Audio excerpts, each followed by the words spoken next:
सवाल किए, बड़े लोगों ने तबसरे किए, मीम्स बनाई कि आपने अपने पार्टनर का साथ उस टाइम छोड़ दिया जब वो सबसे ज्यादा मुश्किल में था, वो आपका दोस्त था। मैं बात कर रहा हूँ डकी की। बेसिकली सीन ये हुआ कि जब ये सारा चीजें वगैरह चली थी, केस वगैरह चला था, तो बड़ी मीम्स बनी, बड़े लोगों ने कमेंट किया कि अरीब ने उसका साथ छोड़ दिया, कि उनके हक में कोई वीडियो नहीं बनाई, कुछ नहीं किया। हालांकि जहां पे हमें मौका मिलता था हम वो चीजें लाजमी करते थे, लेकिन लोगों ने फिर भी इतना मैनिपुलेशन किया, इतनी नेगेटिव बातें बोली। कमेंट सेक्शन भरा होता था डकी के फैन से। वो लोग ये कहते थे कि आप लोगों ने धोखा दिया डकी को, आपने उसके साथ ज्यादती की है। तो भाई मैं आपको ये बात आज क्लियर करना चाहता हूँ कि बड़ी चीजें होती हैं ऐसी जो हम सोशल मीडिया पे नहीं दिखाते। उनमें से ये एक वो चीज थी।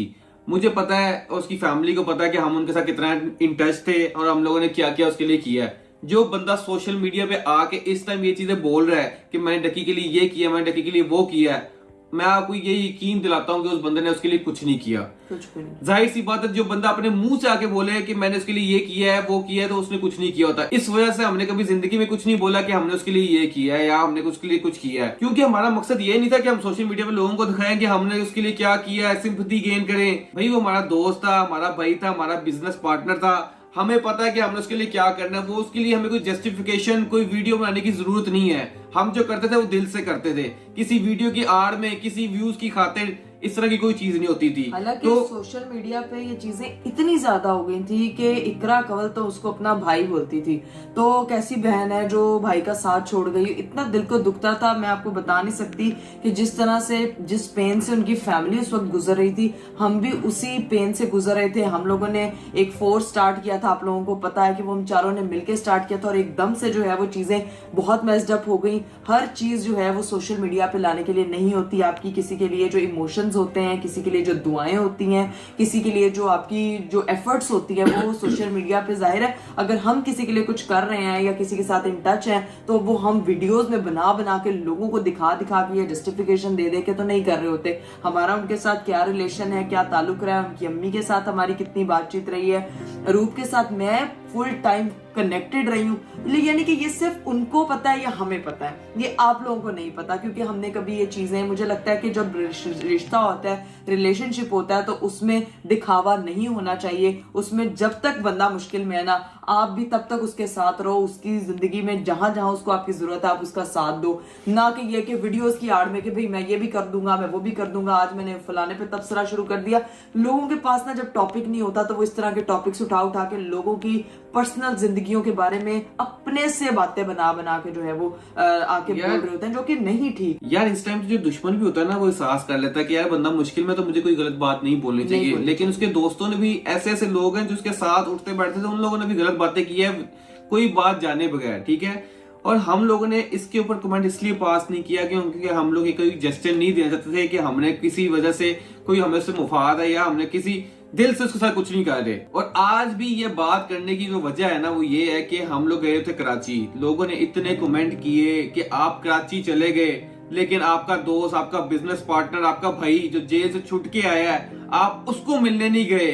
कैसे दोस्त है आप, आपको शर्म आनी चाहिए। उन्होंने ऐसी इतनी बातें की, लेकिन असल में रियलिटी किसी को कुछ नहीं पता। मैं आज आपको बताता हूँ भाई, मेरी रूप से बात हुई, इकरा की रूप से बात हुई, हमारी डक्की से बात हुई। हमें पता है कि वो इस टाइम स्टेट ऑफ माइंड में नहीं होगा, कि आसान नहीं होता 100 दिन एक वो बंदा, एक इनोसेंट बंदा 100 दिन जेल गुजार के आए और आते साथ नॉर्मल हो जाए। हमें पता है उसको टाइम चाहिए, उसकी फैमिली किस टाइम से गुजरी है, वो किस टाइम से गुजरा है, वो सिर्फ वो समझ सकता है और कोई भी नहीं समझ सकता। हम जितना मर्जी कहें, हमने उसके लिए एहसास किया, उसका ये किया वो किया, लेकिन जो फेस किया वो उसने ही किया है। तो भाई हमें पता वो किस स्टेट ऑफ माइंड से गुजर रहा है। अरूप से हमारी बात हुई, उसने भी हमें यही कहा कि मैं चाह रही हूँ कि वो थोड़ा मेंटली जो है सही हो जाए, वो उन चीजों को भूल जाए, तो फिर आप लोग आना, उससे मिलना। मेरे ख्याल से अभी वो किसी से मिलना नहीं चाह रहा, वो अकेला रहना चाह रहा है। तो उसने इस तरह तुम्हें भी चीजें यही बोल बात। मेरी जब अरूप से बात हुई, जैसे ही डकी भाई की बेल हुई, मेरी अरूप से बात हो रही थी, हम लोग फौरन मिलने के लिए जाना चाह रहे थे, लेकिन उसने यही कहा, और हमें भी यही मुनासिब लगा कि वो टाइम है उसका और उसकी फैमिली का, जिन्होंने एक टाइम जो है वो कहते हैं ना कि दूरी में गुजारा। उनकी अम्मी, उनके अब्बू, उनके भाई, उनकी बीवी, तो वो सब लोग जो है वो उनका इंतजार कर रहे थे। और वो बेसिकली जो बंदा इतनी आइसोलेशन के बाद अपनी फैमिली में आता है तो उसको नॉर्मल होने में टाइम लगता है, और उसके साथ जो बहुत कुछ होता है, जो कहना होता है, बहुत सी चीजें होती हैं जो वो कह नहीं पाता। तो मुझे लगता है कि मेंटली स्टेबल होने के लिए बिना बंदे को कम से कम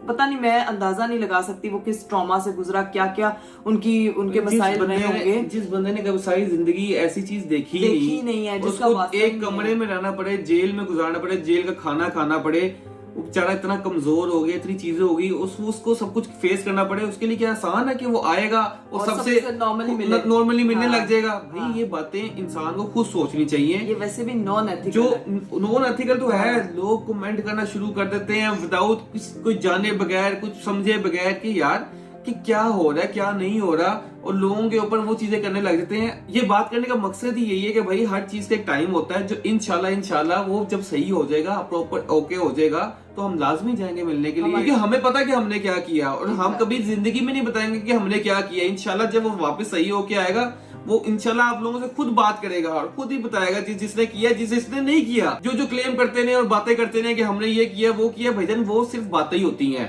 वो जब आएगा वो अपनी स्टोरी खुद सुनाएगा। हम कोई नहीं होता कि उसकी स्टोरी सुनाए कि यार हमने ये कर दिया, उसके लिए ये फलाना हो गया टमकाना हो गया। तो भाई ये रीजन थी, हम उससे मिलने नहीं गए, क्योंकि वो चाहता था कि वो थोड़ा टाइम अकेले गुजारे। तो बस मकसद यही था कि वो अपनी फैमिली के साथ टाइम स्पेंड करें, उनको उनका टाइम दिया जाए। जब वो खुद मेंटली सेट हों और इस काबिल हों कि वो उनको लगे कि अब उनको मिलना चाहिए, तो हम लोग जो है वो हाजिर हैं। हम कल भी उनके लिए खड़े थे, आज भी उनके लिए खड़े हैं और हमेशा खड़े रहेंगे। अगर हमने उनको भाई कहा है ना, तो दिल से भाई कहा है। वीडियोस के लिए, व्लॉग्स के लिए, कंटेंट के लिए हमारा उनके साथ रिश्ता नहीं है कि हम उनके लिए क्या कर रहे हैं, वो हमारे लिए क्या कर रहे हैं। हर चीज हमने इतने व्लॉग नहीं बनाए होंगे जितना हमने टाइम साथ स्पेंड किया है। और यही एक रिलेशन होता है दोस्ती का, क्योंकि जो लोग मिलते हैं ना सिर्फ व्लॉग के लिए, वो पता चल जाता है। और जो लोग मिलते हैं ना सिर्फ अपने लिए, कि बॉन्ड होता है जिनका, वो पता चल जाता है। ये बात हर किसी को पता है। ये बात उसने अपने व्लॉग्स में बोली हुई है कि हम लोग वैसे ज्यादा मिलते हैं, हम लोग कम बनाते हैं। क्योंकि हमारा रिश्ता वो वाला रिश्ता नहीं है कि भाई जन आओ व्लॉग बनाए, बस खत्म, कंटेंट बनाया, बात खत्म, फिर बात नहीं करनी, पूछना नहीं है। तो भाई कंटेंट के अलावा क्या जो चीजें होती, कंटेंट अपनी जगह, लेकिन एक इंसान की मेंटल हीलिंग, उसके ट्रॉमास, उसकी जो भी कमियां रही हैं उस चीज में, वो हम उस चीज का अंदाजा नहीं लगा सकते। उन सारी चीजों की हीलिंग अपनी जगह। वो जब इंशाल्लाह हील करेंगे, सबसे आप लोगों से जब मिलेंगे, तो हम सब जो है वो उनका खुले दिल से वेलकम करेंगे। अल्लाह ताला जो है वो सबको अपने हिफ्ज़ व अमान में रखे, और किसी दुश्मन पे भी ये टाइम ना आए। मैं कहती हूँ कि ये वो टाइम था कि ये सिर्फ मुश्किल, मैं कहती हूँ हर बंदे पे टूटी हुई थी। इन्फ्लुएंसर्स को ऐसे लग रहा था जैसे पता नहीं हमारे साथ हो क्या रहा है। एक इनोसेंट बंदा, यूट्यूबर्स, बिल्कुल यूट्यूबर्स के साथ ही हो क्या रहा है। मैं आपको पता है कि मेरे बारे में भी बहुत से लोगों ने बहुत सी बातें की, बड़ी बातें करने वाली हैं, जो कि मेरे ख्याल से अभी मुनासिब टाइम नहीं है। बट वक्त आएगा इंशाल्लाह जो आपके बाकी सवालों के जवाब है ना वो भी देंगे। बड़े लोगों ने बातें की, बड़ी इल्जाम लगाए कि ये है वो फलाना, बड़ा अंदर भरा हुआ है। लेकिन जब सही वक्त आएगा ना, इंसान के तब बोलना चाहिए और उसका जवाब देंगे इंशाल्लाह।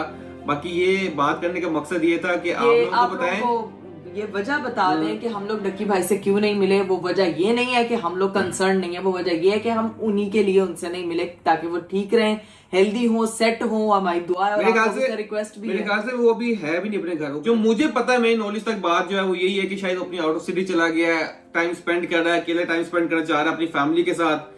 तो जब भी वो वापस आएगा, जिस तरह भी हमारा मुलाकात होगी, इंशाल्लाह वो आप सबको पता चल जाएगा। और बाकी सारी स्टोरी बाकी ये कि आप लोगों ने भी खास दुआ करनी है कि अल्लाह ताला जो है वो उनके लिए मजीद आसानियां करे, उनको हील करने में जो है वो मदद करे। और आप लोगों में से किसी पे भी ये टाइम ना है, और कोशिश किया करें खुश रहें, खुश रहने दें, जिएं और जीने दें। हर किसी को जो है वो हक है जीने का, ठीक है जी। तो अभी हम वीडियो को करते हैं यहीं पे एंड। उम्मीद करती हूँ कि आपको आपके सवालों के जवाब मिल गए होंगे, जो बहुत अरसे से आप लोग इंतजार कर रहे थे कि हम लोग डक्की भाई के बारे में बात क्यों नहीं करते। क्योंकि हमें व्यूअरशिप का लालच नहीं था, हमें किसी उस चीज का लाइमलाइट में आने का लालच नहीं था। हमारा रिश्ता दिल से था और हमेशा रहेगा इंशाल्लाह। और जिसने, और आखिर में जाते वक्त फिर ये बात कहूंगा, जिसने इस बुरे टाइम में उसके बारे में बातें की हैं, 99.9% सिर्फ व्यूज की खातिर की है। असल में कोई उसके साथ मुखलिस नहीं था, ये मैं आपको बता रहा हूँ बात। बाकी जब वो खुद आएगा, वो खुद भी बहुत बातें बताएगा इंशाल्लाह। और वैसे भी ये ऐसा टाइम होता है जिसमें ना मुझे लगता है कि इंसान की ऐसी आंखें खुलती हैं ना, उसको समझ आ जाता है कि कौन अपना, कौन पराया, कौन कितने दूध में कितने पानी में। सारे का सारा कहते हैं ना, कच्चा चट्टा इंसान का सामने आ जाता है मुश्किल वक्त में।